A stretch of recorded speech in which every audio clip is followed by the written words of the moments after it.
Hala, dapat pala ano. Ang kuha ko pa ganon. Ulit tayo, ikot ulit tayo. Ah. Hello.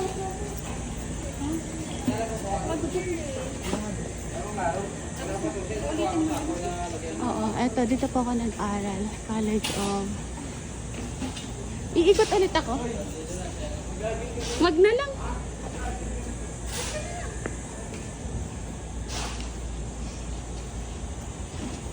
So, nandito po ako ngayon sa TUP. My alma mater. Ayan. Kasi po, kumuha ako ng galing ako sa University Library. So, ayan. Tapos, College of Industrial Education, Chapel. Tapos,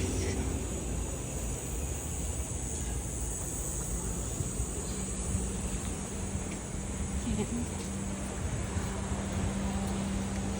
College of Industrial Technology. And then,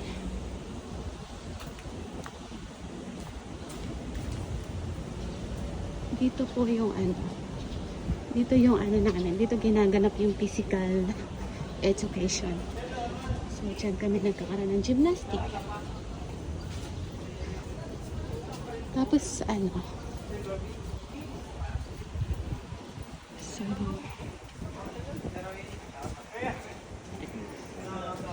and then,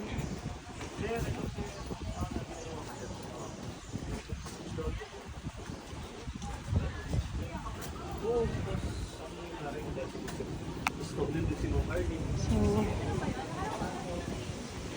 tapos, ito pong building na to. Itong building na to. Ito yung College of Engineering.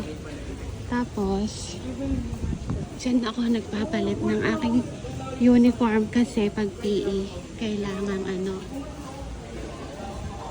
kailangan na magpapalit ka ng PE uniform.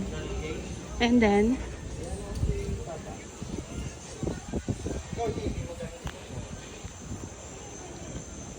so yan. Nakakatuwa, balikan. Naalala ko yung mga classmate ko nung college ako. Tumatambay kami dyan sa ganyan.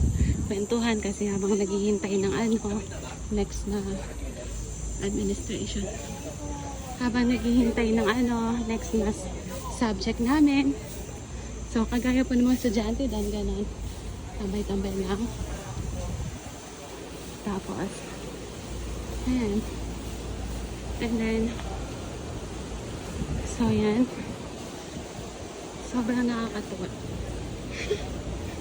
Sarap balikan. Sarap mag-aral ulit. So, ito po yung ano, Ripalda Mall. Ripalda Hall. I'm sorry. So, ito naman po, College of Art and Science. So, dyan ako umaattend ng science, ng English, ng algebra, lahat so lahat po yan dyan. So yan. So I just make a quick tour because I'm so proud in my alma mater, Technological University of the Philippines. All the teachers and all the professors are so nice, and the education is high quality. College of Science. Bye bye.